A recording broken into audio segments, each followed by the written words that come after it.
G2 currently sitting at what, Rob? 2 and 3. Yeah, they're both sitting at 2 and 3. Oh, yeah. Like, yeah, BB, unfortunately, the Lee Sin did not quite work out the way he was hoping to. I like the experimentation and the attempts at trying to see what you can do. It's just a little unfortunate for G2 as sitting at 2 and 3 is not exactly where I think a lot of people had them, especially coming into this year because they kept the same roster. They had the best finish that they'd seen at Worlds in the last like 5 years. So you kind of expect them to pick it up, but unfortunately, it just hasn't been the case. I think the difference is that G2 get a pass because people know that G2 always come clean at least at some point in the year. Heretics have a lot more to prove here. And that's why yesterday stung a little bit deeper for them. Now, Aphelios has been banned off on blue side, so we are changing trends here with Europe starting to pick that champion up more and more. But with Jace gone, with Yunara and Talia, I'm noticing things like the Varus need to be called in question, as Rumble will also be the final ban of G2. Yeah, I was going to say Rumble and Varus both still up and available. The Azir, also high priority. We'll have to see if that one's going to be allowed to slip on through, but yeah, the Aphelios doesn't really surprise me. I mean, Ice got a double pentakill, like a very rare achievement on that pick, so I think it's very good to respect it. But what is that fun about? It couldn't be Jarvan, so Varus going to be left open. And if Finn, with all of his yelling, ranting, and raving earlier on, is to say anything, I think this Varus will be the first pick, because that pick, very strong at the moment. Yoppa looks so good on it as well. I mean, Han Summer, you know the damage you can do. You've left Varus open as B1 against G2. This is just flame. I mean, we know that Han Summer plays Draven, but there's no way he ain't taking this. Yeah, it's just too strong at the moment. It kind of fits everything that you want, fits every sort of composition. So it's going to be picked up immediately. Heretics, I imagine, will take the Rumble on the opposite side for Tracyn. And then I'm curious to see what Sheo wants to try and go for. I think, I don't want to put this all on Sheo's shoulders, but definitely Sheo hasn't been able to find that same level of impact that we saw over the last year when he was on Heretics. So I think I'd like to see some sort of comfort for him here, just so he can try and have that early impact and see if he can start to get the game rolling in his favor. He was a bit 1v9 in the early game yesterday on the Jace, but it didn't transfer to everything, to your point. So again, Sheo was highlighted as a top 3 jungler. A lot of people saying he was, carrying Heretics on his back. Without Sheo in full form, Heretics don't have that same strong weight to move through. But this would be different as he's pathing through lethality junglers. Getting baited by Hobbers a little bit here. It's going to be the Mundo regardless, but late game scaler still a lot to do for the Team Heretics jungle in the end. Yeah, I'm kind of surprised because Mundo blind is not something that I was really expecting, but we'll have to see. Again, you kind of hit the nail on the head. It's late game scaling. So I imagine we're probably looking at some sort of late game scaling AD carry as well for Ice, and just see if you can hold off until that later portion of the game and beat out G2 when it comes towards the kind of 40-minute-ish mark. G2 on the opposite side, I imagine going to take it a little bit more mid-game focus, try and see what they can find, but Aatrox immediately taken there for SkewMond. So, Dagda, that could go jungle, could go top. But you are right. I mean, jungle Aatrox is something that coming into today I was preparing because I love it. I feel like to clear it feels so satisfying now with extra minion damage, even after pre-nerf / buff that's come through in the recent patch. As well, it just works with so many different comps. To see the pairing and the partnerships and where they go, especially towards mid, as Orianna is going to be locked in here for Caps, one of his best, I think, in the recent history, up against Serin Azir. Yeah, I'm expecting that Aatrox to go in towards the jungle. Just going to be relatively fine there. And it's going to be the Jhin on the upside. So Jhin we've seen a little bit more so over in the LPL and that, with a bit of a mixed bag. Sometimes it can look really good, but definitely something that you're looking more towards, hey, I want to provide that utility and provide that kind of clear against the Varus. So, and try and match that long range. So it looks like kind of the response we've seen creep up, at least over in the eastern side of the world, and we're starting to see it now. Ice trying to bring it to the forefront here as well in the LEC. Well, it does give him a bit of range, and as you were saying, for the comp as well for Team Heretics, they are starting to play with a bit more spacing. I want to see what this next ban is because they've delayed it long enough. Bard gone, long range engage. What does that open up for you? What does that make you start thinking about as they get rid of one of the supports that for G2 can roam a bit? Yeah, I'm trying to figure out in my head exactly what they would want to go. Like Alistar and that kind of stuff kind of always stands out as the go-to in a lot of situations. He can obviously be that engaged tool, but also has that disengage as well. Neeko also, that's typically what Bard is picked into. So maybe that's what you're trying to eye up here, unless it is banned away. And would give you decent engage from that bottom side of the map. And already with the Aatrox locked in, chances are BrokenBlade going for some sort of melee champion as well. You will have at least good value that you can get from the Neeko ultimate, but we'll have to see if that's going to be the plan here for Stend. Maybe as well just shifting out from Labrov's champion pool a little bit here. Rakan also taken off.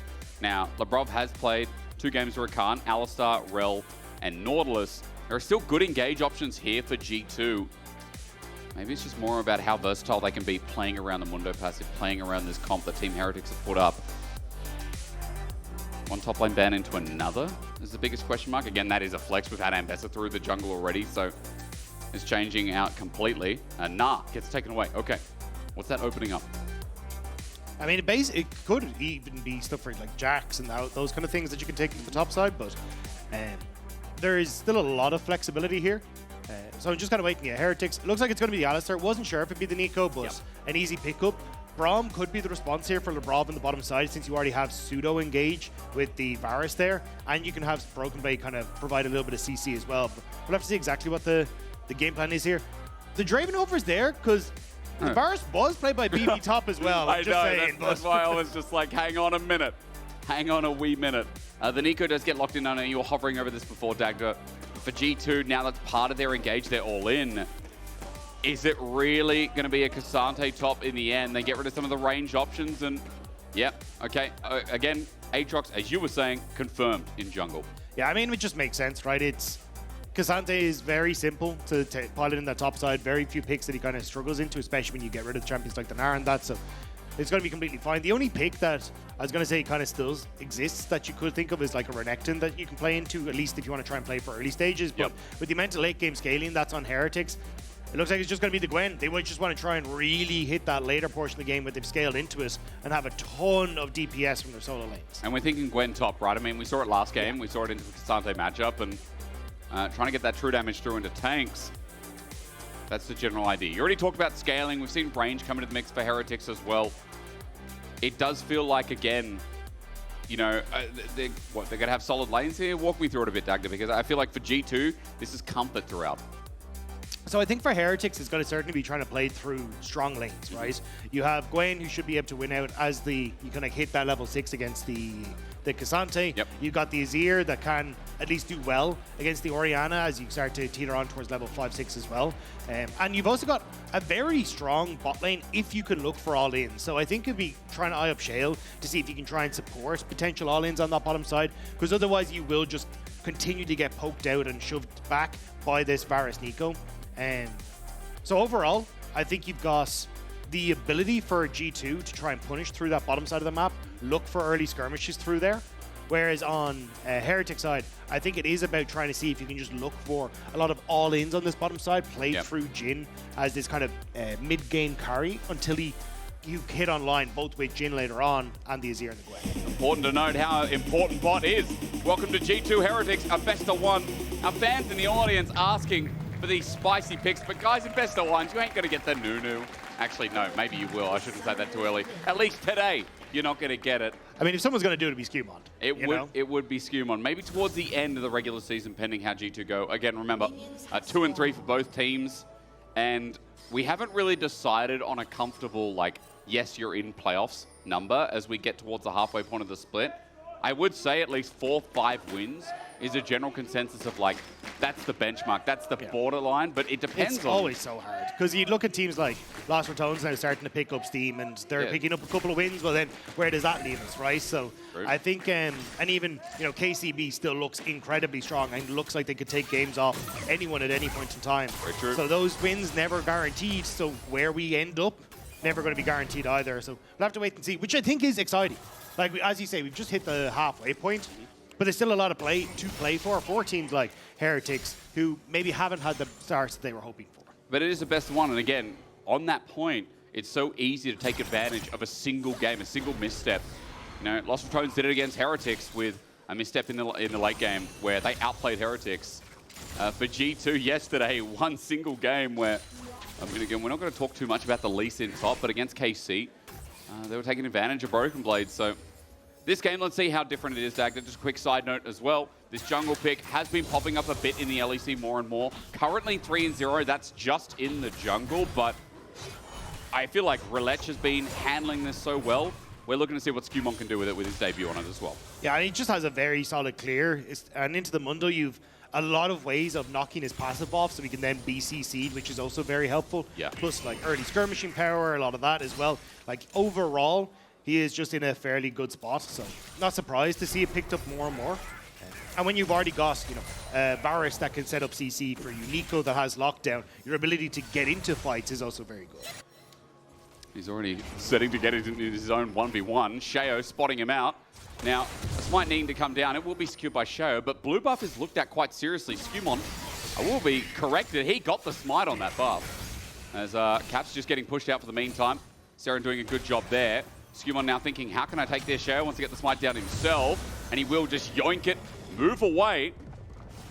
And Dagda, I think I'm wrong again. The second time normally doesn't happen. I think the smite came down, but Sheo's at 23 CS for now. It was Sheo who got us. Yeah, he just ended up smiting, so he ended up got both of them. Yeah. Oh my god. So I mean, that's a fairly sizable win there for Sheo because you've wasted so much time now with SkewMond. He's to go back out towards his bot side, and Sheo going to use that time, it looks like, to see if he can help out in mid. I must be blind, but not blind enough to see that Sheo's in the right place at the right time. A bone skewer on the base skin of Mundo, and he does connect, but Caps is low for now with the teleport in hand. Sheo tries to make a second round in, and just to help Serin get that push out, as he's also low too. Yeah, it's a nice call from Sheo. Use the time that you know that SkewMond is going to be spending on trying to catch up on the camps. You still get the Scuttle Crab on the top side. You don't really want to commit for the bottom Scuttle because you have that push in the bottom lane.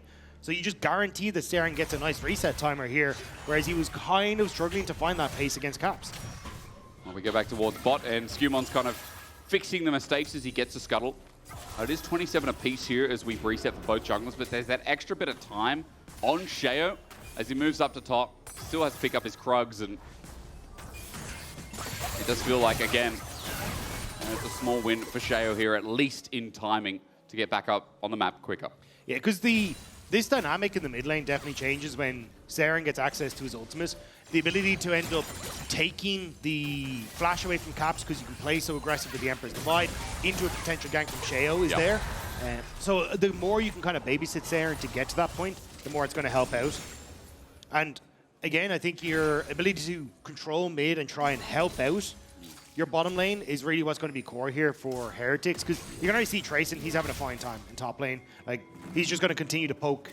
He's going to have a ton of opportunities to get that true damage down. But as I said, actually, BrokenBlade. He's probably taken too many Natofo strikes. We didn't actually get to see the small trading coming out of the two. Tracyn does have TP, but BrokenBlade's looking to stop this. Tracyn's going to have to back off a little bit more.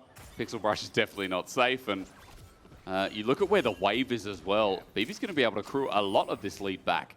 Yeah, I mean, he can just reset now, match the TP back from Tracyn, keep this wave frozen, and he's going to be in a decent spot. So at least for BrokenBlade, he's happy where it is. And this is the window where it's very dangerous against the Cassante, especially if it's a blue slide Cassante, because he's able to knock you against the wall, pull you underneath the tower, and it becomes really dangerous. So Tracyn, you can see very quickly trying to see if he can push that underneath the tower and break this freeze, just so he can get into a more safe position. I definitely favor Cassante with Negatron Cloak as well. A lot of MR early, plus the null magic resist. Like, he's kidding out. So BB, as you say, now hits level 6.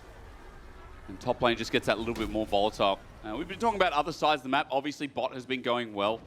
Sheo right now, I think he just kind of dragging over just to see if SkewMond was nearby. Didn't get a full read on that either, but as the bot lane of G2 are getting the push out, it is that Dragon Thought that might continue to be executed here. Just waiting to see if SkewMond starts it off. With Team Heretics, who had to back off and reset. Yeah, I think with the reset that came through from Ice, probably going to see it, but maybe looking for some sort of flash play on towards Ice. Has the cleanse, so Ice should be safe. Tonal Change doesn't connect. A little bit shy of getting up the Alistar. And now SkewMond back in River. And I'm looking at XP bars, Dagda. SkewMond is close to getting level 6, so is Sheo.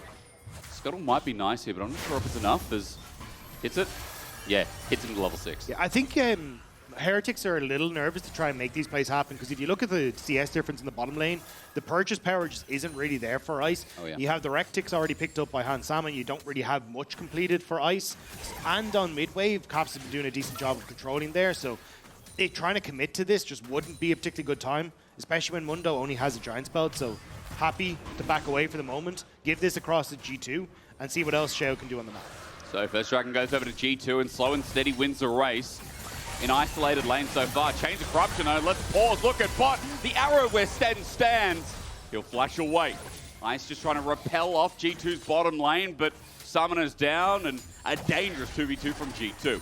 Yeah, really well played by G2, using that ult advantage, ticking over to level 6 first, and forcing that flash from Stend. The Stend can get back. You can see he's actually swapped over to the teleport in that Summoner spell book, so we'll be able to support, but that's what you want to see from G2. Continued pressure and keep up the CS advantage that they're building.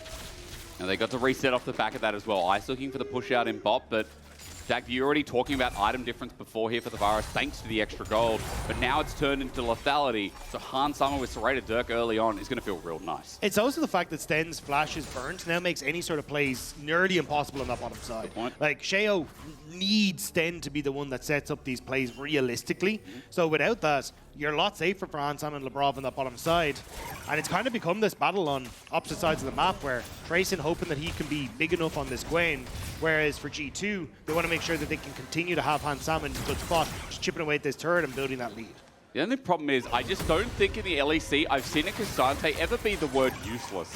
So going up against a top laner like BB, I wonder, as Deadly Flash does connect, Labrov went in deep for a deep ward, and Sheo's punishing him with his 80 carry in tow. We need that shot to connect, but Sheo's going to take the kill for first blood. Labrov way too deep. Yeah, not respecting the fact that he just didn't have control in a lot of places and ends up running into Sheo. So nice first blood here for Heretics. Going to be very happy to get something back there. His jungle is also doing grubs in the meantime, so even more egregious. Objectives going over to G2, and it would be all but clean apart from that misstep. Kill going over to Sheo, gonna feel nice. We're talking about scaling here. 4 Team Heretics as Sheo takes a camp. And that red buff as he's running away, and now gonna use Team Heretics bot lane because G2's ain't able to step up. Labrov died, so he had to reset, and G2 just have to watch him walk away. Your caps was coming down from mid lane, but not really much that you can do in that situation, so stolen from out from underneath SkewMond's nose and backing away. So Heretics at least still making nice plays across the map where they can. We'll have to just see if they can try and keep up that pressure, because again, they have a good scaling in their kits as... Cap steps up to the turret. It's not taking turret damage until now. He gets a shield. That command, protect, and dissonance gets him out of dodge. Serin with full lethal tempo. He's close to getting in kill threat there as well. Close call. The ult just not quite killing off the creep, so the tower didn't take aggro quick enough, and Cap's able to walk on out of that one. Doesn't even have to burn the flash. So very, very lucky to get out of that one unscathed. Let's look at top again. Hang on. Flip it a rest. And a pause. BrokenBlade, what did you do? what did you do? We're going to find out what happened there. I think it's, like, there's actually been so many pauses as of late. You reckon? Yeah. See, the thing is... And it isn't even a Fnatic game. It's not. It's not. See, I associate with that as well, and I always think it's got to be a Fnatic game that we pause. But you're right, there's been a few. What happened? There's no water on the stage. We haven't had a spill. No. That's the first thing I go to. And it's not that I don't think our players can't drink water out of a cup. But the problem is, I've seen sometimes the lid cups, like they don't put the lid on properly. Look, sometimes you know, the adrenaline's pumping. You need to hit that one skill shot. You swing the mouse and it just goes. You know, there's not much you can do. I understand. You know, when I first started playing League in Season 2, I was on a laptop, right? I moved to a Mac later. That's a different story. But I was on a laptop. I spilled soup in my keyboard, right? God. And that laptop went in the bin. And that was all because I was playing Nasus and I was smashing Q so hard that the soup fell over. It's not even a high APM It's not trap. even like it's not even a hard mechanic. I was just smashing Q. Well, according to Medic, you can put that in the dishwasher. You can Now, I would advise not to put electronics anywhere near water. My question or is, the did vicinity Medic of say water. this as well? Did I miss this? Well, Medic said it to me backstage. He was like, Google it. And then I Googled it, and there was like, every recommendation was do not do this. And then there was 2 comments on Reddit that were like, it's fine. Okay. Trust the 2 Redditors. It's always worked out well. Well, he is a doctor, so I don't know. It's a little bit more trustworthy than the... But I don't go to Wales. a doctor for my electronics, you know? Yeah, that's also true. He knows a lot about a lot of things, but sometimes I got to draw the line. And we'll get Medic's comments a little bit later. Now, we are back in the game. If you haven't already realized, just look up at the screen, guys. Come on. I can't do everything for you. I feel like this early game, Dagda, has been a little bit slow, but to be fair, like G2, the benefit here is first Drake. Grubs here on, against a Gwen Azir. Feels pretty nice to deny. The one good thing that Team Heretics is doing right now is Sheo is just in the business in SkewMond's jungle consistently. Yeah, and I think that's kind of where we're seeing the split between the 2 teams, right? Like, you are perfectly happy for G2 to kind of keep the mid and bot lane pressure going. Caps is doing a great job here against Serin, and same for Ansam on the bottom side. And Sheo was trying to use these small windows that he can to get into SkewMond's face and steal away anything. Because as a Mundo, you know, the quicker you get to that level 16, the better things are going to be for you. But it does mean that Heretics are starting to lose out on camps, right? Yep. You look towards Void Grubs are gone the way of G2, Dragon has gone the way of G2. And it's a little tough, as you can see now, to contest on this bottom side. And Stend, he face check this, he gets rooted down, he's going to pull out the Unbreakable Will. But that's an ulti down 10 seconds before the Drake, and G2 really good setup for the pick there. Double Drake now looks like an absolute eventuality. You also got to be a little bit careful, because G2 could end up setting up for some sort of dive onto the bottom side beforehand if they wanted to. Because remember, Stend used that summoner spell TP already to get back out onto the map, but with the push already complete on the bottom side, looks like they're happy to just go back to the lanes, continue to farm on up, and continue to stack these dragons. And someone will make this a little bit quicker as well. Quick check-in with bot lane in the meantime. It is a 1k gold lead, just in the blink of an eye. Youmuu's Ghostblade picked up. Roll quests are starting to come in, and one of the first ones was Summer, if not the first. Yeah, but this lane is just horrific to play. It is. Varus like, Jhin is relatively short range compared to Varus. Compared to Varus, yeah. And you've also got a Neeko beside you. Alistar has to essentially commit his flash to make any sort of play happen. And Labrov just gets the poke, so yeah, you definitely needed something in this bottom side, and this isn't like, again, I don't think Mundo can do particularly much, so you're kind of just left on your own in this bottom side. You're right, like, it just shows you why Varus has and probably must be banned. G2 putting on another case as well, as 3 members of G2 are going to take the turret by themselves, open up first turret, 2,000 gold lead. G2 fans are eating good again. And we had this game, like, we had a similar game, at least early game only the other day. Yesterday, as I said, Dagda, I felt like they cooked too hard versus KC. But at the start of the week versus Shifters, we saw a very clean G2 that made us go like, whoa, okay. Same against SK. Yeah. Oh, you're actually right. Against SK at the end of week 1. Also the same kind of G2. So we still get this same flair that we're used to. And this is another moment just to glaze the team, because they're... I mean, it's all but being clean. Apart from Labrov's misstep, everything else has been spectacular. Yeah, and I think this is why people are kind of happy to see G2 getting back onto the horse to a certain extent, because there were some TP plays from Caps that I saw clipped quite a bit across social media. You could only go up you know? from there, though, yeah. to be fair. That's, him and Faker holding hands, you know? Yeah, true. Oh, hang on. Then flash engage. Summer caught out, and just as we're praising him, Summer gets taken out. Stend, very nice pick. I'm going to need a ban in and around this bot side river for the bottom lane of G2, because that is just a death zone right now. Heretics finding another pick in that bottom side, and now looking for Caps. It might not end there. Caps does have flash available, though, so Stend is not going to be able to pull anything off, but it's a pick. It's taking down the Varus, who had a 1k gold lead, now slimmed to 200. Ice is on the board in a big way, especially since he was the one to pick up that kill. I think G2 are still in a good spot, though. Like, sure, you've slowed it down, but it doesn't really massively change anything, right? You got 30 seconds until Rift Herald. You'll still get to push this wave out. You get to continue to put that pressure on elsewhere as well, as you can look at Caps down on that bottom side. So overall, like, it's a nice pick, but Heretics need to kind of hope that that can snowball into something afterwards, more so than just a little bit of gold quickly. To start. But everything comes from a beginning, Dagda. Very wise words. I don't know where to go from there. Proud of yourself. Yeah. It sounded good. I didn't know where to go from there,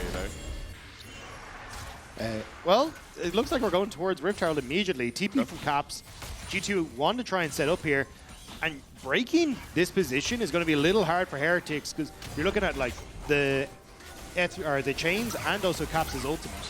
Stend as well. Unbreakable Will is up and available. He's already taken half HP though. Summer holds the ulti. And Labrov as well is looking to set up. Here's a TP from Tracyn.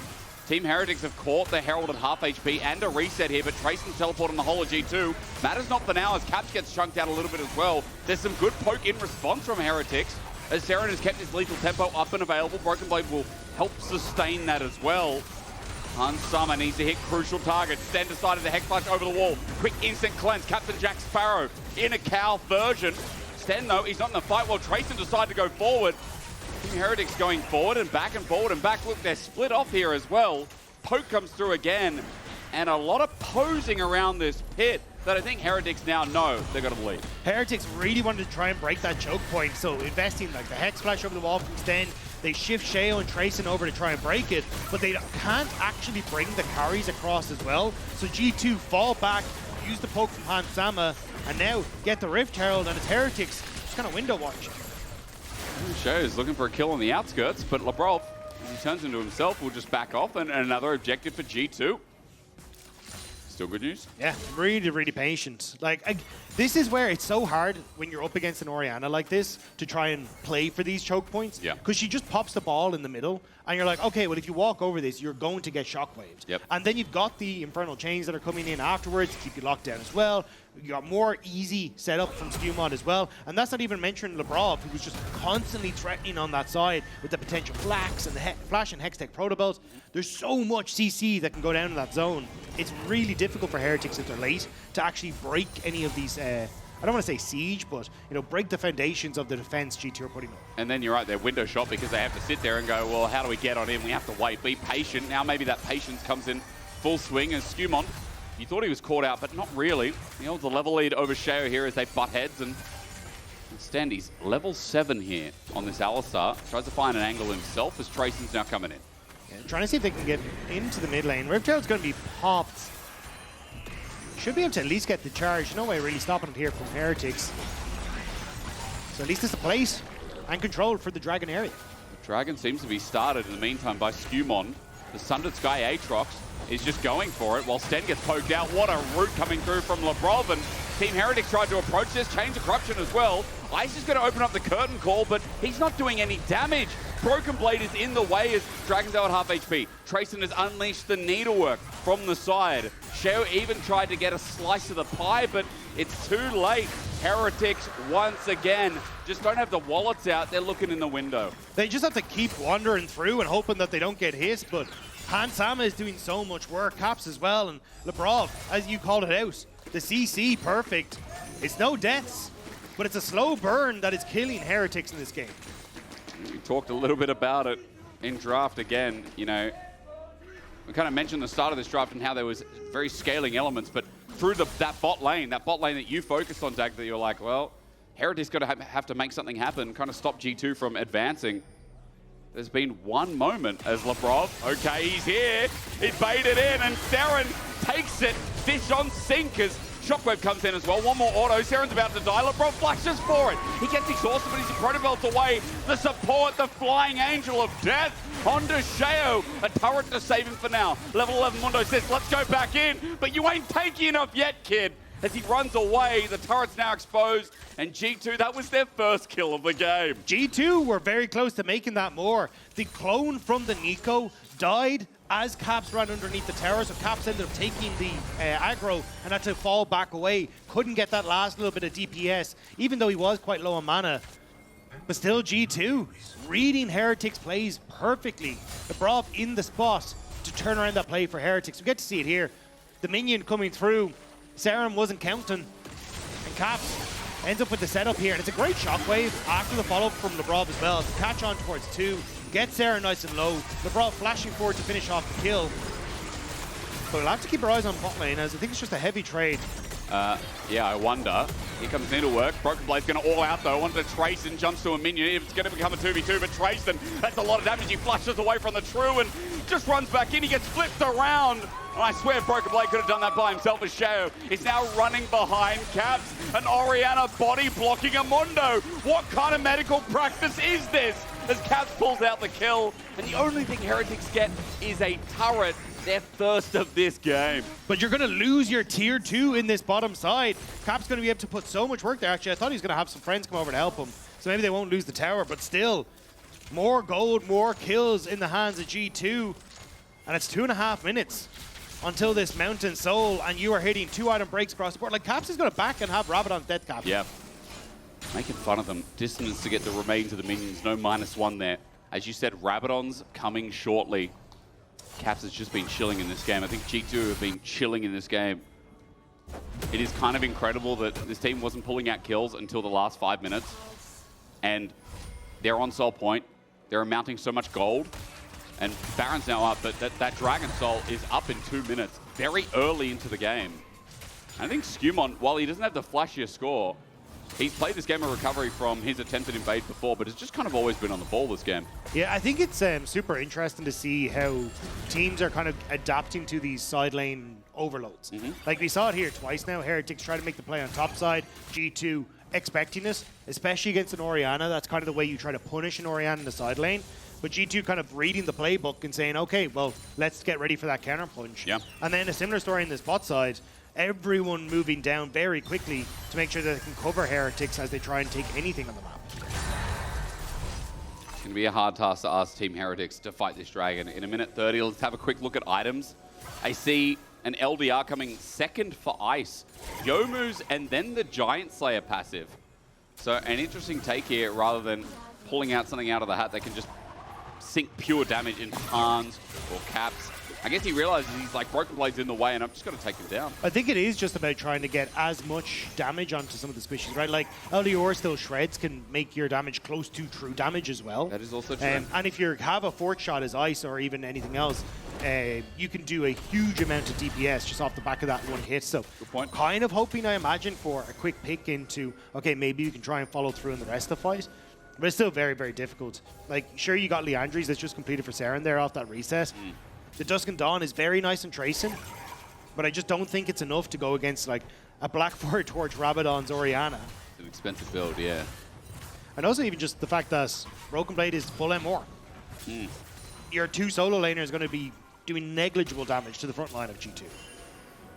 You're right, and BrokenBlade with that force of nature, I just love the movement speed. He's going to be getting hit by everyone, and they'll just chase him down for Team Heretics. Losing control of their own jungle. Sheo just wants a bit of his camps, but even that's denied as well, as we have a 40 CS lead brewing between these two. Cap's now spotted out on some vision, but the rest of G2 are in pursuit quickly behind. Dragons now spawned. This is Mountain Soul. It would make BrokenBlade nigh unkillable in this game. Unless it was all 5 members, it feels like. Teleport going to be burned, and we begin the fight for this important objective. Yeah, the TP for BrokenBlade doesn't at least mean Tracyn might have some sort of flank opportunity if they want to heavy commit, but already you can see that poke from G2 doing work against Heretics. And passive is down on Sheo, so Hans Summer can now launch Chains of Corruption. Sheo doesn't have that face checking until it's back up. He pops the ulti straight away, but a level 12 Mundo ain't going to do much. Hans Summer flashes away. Pot Blossom gets the back line, while the rest of the front are dealing with G2. Yeah, it looks good. Labrov goes down, and some health bars are blinking, but the problem is, kill Aatrox. Next problem, kill Cassandre. Next problem, how do we get to Hans Summer? Shuffle back, Serin's trying. Auto after auto after auto. It's going better than anyone would expect at home as Ice holds onto a false shot. Re-engage here from SkewMond. He heals up, and BrokenBlade has just run into Serin. Face first. Ice flash over the wall to survive as Caps has teleported back in to do the dance once again. Ice got a fake turret behind him, and the Ace is sowing the roots for G2 in this game. It was a good attempt from Heretics. A good flank from Tracyn kind of opens up a window in the foundation of G2. Because watch here, as everyone goes forward with BrokenBlade, Labrov obviously fantastic ultimate, and Tracyn tries to open up the backline. It's actually Serin tries to take that bite and does get decent damage thanks to Tracyn with that ultimate.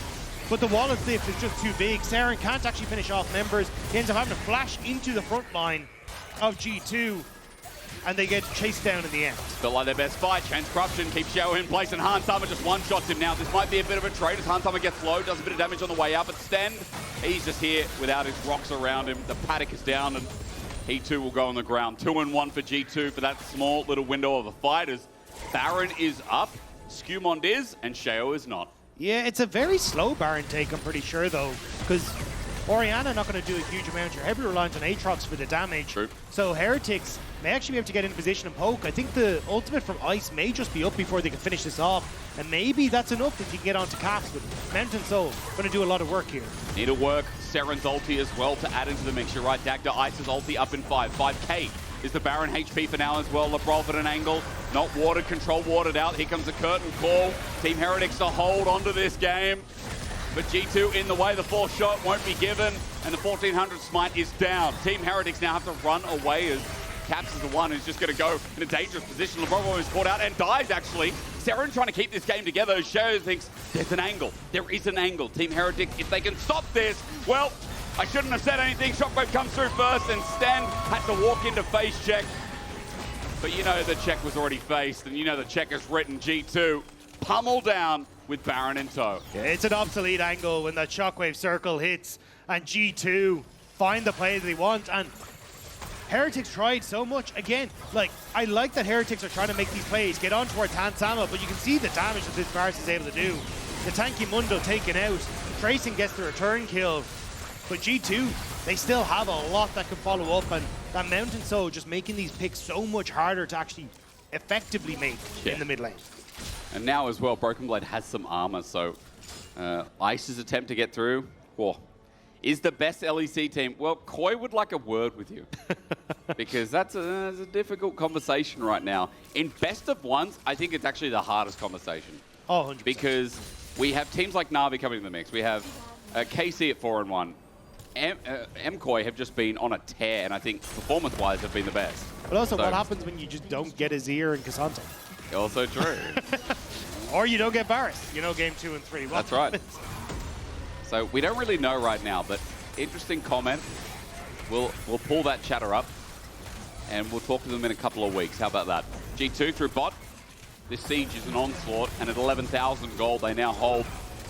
They'll run into the base, look to try and end this one, move themselves to equal standings at the end of this second week. The halfway point of LEC Versus. It would be G2 at 3-3, at a comfortable position despite some of the rougher start. Team Heretics this game has struggled to defend. They've struggled to really get into range.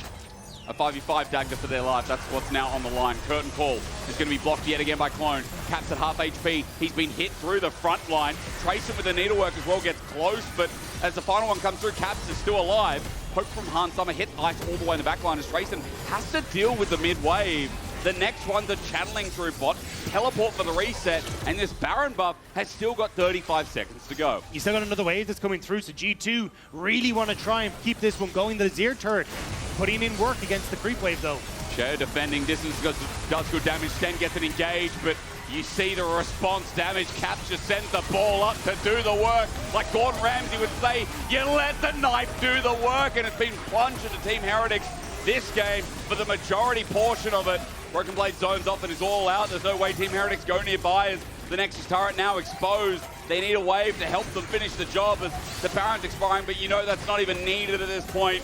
G2 have a bare Nexus. Tracyn steps up yet again. Hans Sama just waits for that W to be down. But G2 are looking damn fine. They played with their food, but why shouldn't they? When the team that represents Europe, when they want to win, they'll take it. And Team Heretics gets sent packing with a triple kill over to Hans Sama. They say, hey, come on, man. Let's try and get him that quadra. But a win is enough.